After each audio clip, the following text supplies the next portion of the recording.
I bought a remote house to disappear after 20 years in law enforcement.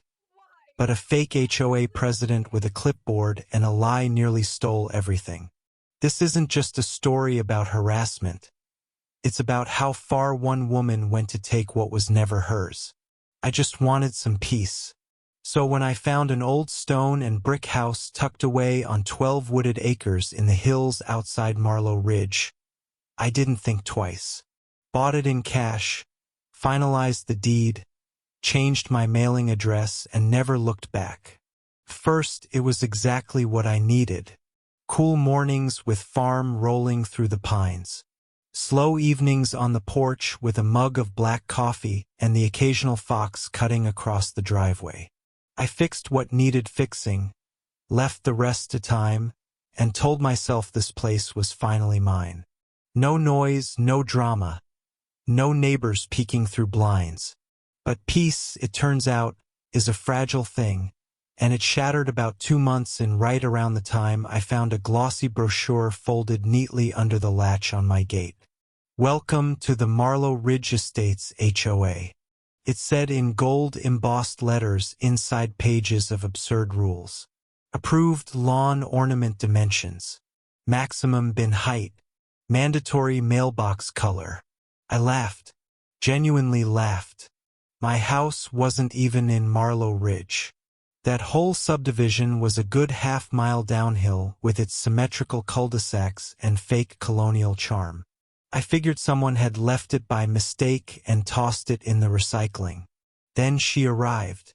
I was tightening a railing on the porch when a white SUV purred up to my gate. Out stepped a woman with a razor-sharp bob, oversized sunglasses, and yoga pants that probably cost more than my entire toolkit. She walked like she owned the land beneath her feet. "You must be the new resident," she said, hand resting on the gate like she'd been invited. "I'm Belle Monroe, president of the Marlow Ridge Homeowners Association." I wiped my hands on my jeans. "Afraid you were at the wrong address. This land isn't part of Marlow Ridge." Her smile was too wide. "Oh, I know there's been some confusion. Historically, your home was associated with our community.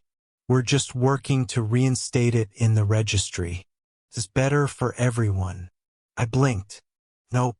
I checked every title record before I bought this place. It's never belonged to any HOA. You're not reinstating anything." Her eyes narrowed just slightly. "Sometimes records get messy. We can help tidy them up." That's when I knew this wasn't some nosy neighbor misunderstanding boundaries. This was something more, something calculated. After she left, I called the county office and requested alerts for any activity tied to my parcel. I didn't trust her, not one bit. Days passed. Then came the first letter addressed to property manager for Belle Monroe. Then 2 landscapers showed up trimming hedges I'd planted, claiming the HOA sent us. Then came the signs nailed right to my gate. "Private property Marlow Ridge members only." I tore them down, recorded everything, and called my attorney. Linda Rivera doesn't play games. I gave her the rundown, trespassers, forged HOA notices, the whole circus. She told me to document everything. "These types always unravel once the facts start stacking up," she said. "But keep calm, keep clean." I tried. God knows I tried. But Belle, she escalated like it was her full-time job. One morning, I returned from town to find her SUV parked at the foot of my driveway. She wasn't even hiding anymore, just sitting there staring at my gate like she was sizing up a deer blind. Another day, I caught 2 men pacing my fence line, snapping photos. I shouted. They ran. The county clerk confirmed my worst suspicion. Someone had submitted paperwork to change ownership of my land. A company called Ridgestone Surveyors filed the request listing me as the resident caretaker and Belle Monroe as the primary property holder. My stomach flipped. Ridgestone hadn't existed in over 3 years. The surveyor listed on the document, dead since 2021. This wasn't just harassment, it was fraud. I sent everything to Linda. Documents, photos, videos, even screenshots from the local Facebook group where Belle had posted that a squatter had taken over historical property. Some folks commented, most didn't, but the damage was done. I couldn't walk into the diner without someone whispering behind a coffee cup. Then came the police twice. First time, deputies showed up saying someone had reported an armed man squatting on HOA land. I showed them the deed, the records, even the county map. One deputy muttered, "We're getting tired of this." The second time, they said I'd been accused of harassing neighbors and threatening violence. It was maddening. I hadn't done anything. I was just trying to live.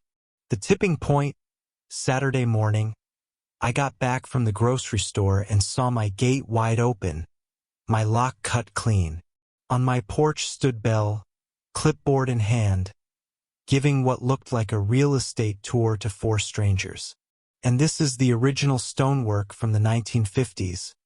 She cooed, waving a hand like a price tag. One of the men looked at me. Is he the tenant? I parked the truck and got out slow. Slammed the door for effect. Everyone off my property now. Belle didn't flinch. Eric, please. These are potential renters. You're making this uncomfortable. I laughed one sharp. You broke into my home. You're trespassing. And I'm calling the sheriff. Her face flushed, beet red. You're not even supposed to be here. But I was. And when the deputies arrived, I had everything ready, documents, video footage, even recordings of her prior stunts. When they asked for her proof of ownership, she waved a clipboard full of nonsense and started ranting about community jurisdiction and restoring balance. They cuffed her before she could finish her sentence. But jail didn't stop her. By the next morning, she was out on bail and filing a lawsuit against me, claiming I'd verbally assaulted her, stolen her land, and caused irreparable emotional harm. Linda nearly choked on her coffee. She wants a war? Fine.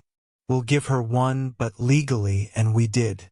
We filed for property fraud, harassment, defamation, and damages.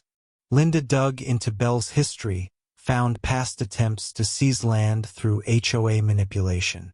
Even some HOA board members started distancing themselves. One Marcus, I think, told me, "She's got everyone scared. We thought she was just passionate. We didn't know she was unstable." But it wasn't just her. Late one night, someone spray painted my front fence. "Get out, fraud." The deputy recognized the handwriting.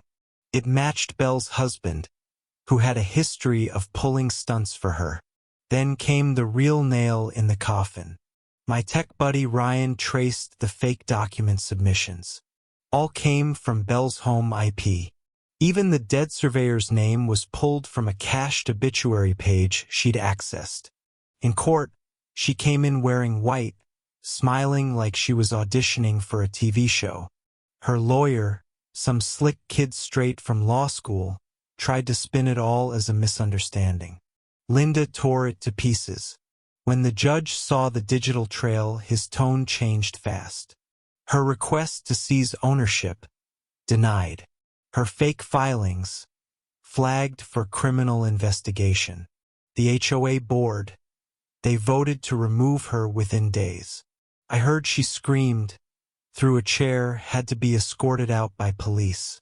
She was taken in for psychiatric evaluation not long after. Sheriff said she's not facing jail, but she won't be roaming free until doctors say she's safe. And me, I should have felt relief, but I didn't. Just tired. Months of stress, paranoia, waiting for knocks in the night or cars lurking at the end of my road. It wears on you. I sold the house a few weeks later. Good price, clean paperwork. Didn't even flinch handing over the keys. Now I live farther out. No HOA for miles. Just wind, trees, and quiet. Before I left, I nailed a sign to my old gate. Carved it myself. It reads, "The most dangerous lie is the one everyone's too afraid to question." I drove through Marlow Ridge one last time. Her house sat empty, blinds drawn. Neighbors watched as I passed. Some waved. I didn't wave back. Not out of spite, just closure. When lies go unchecked, they become dangerous truths.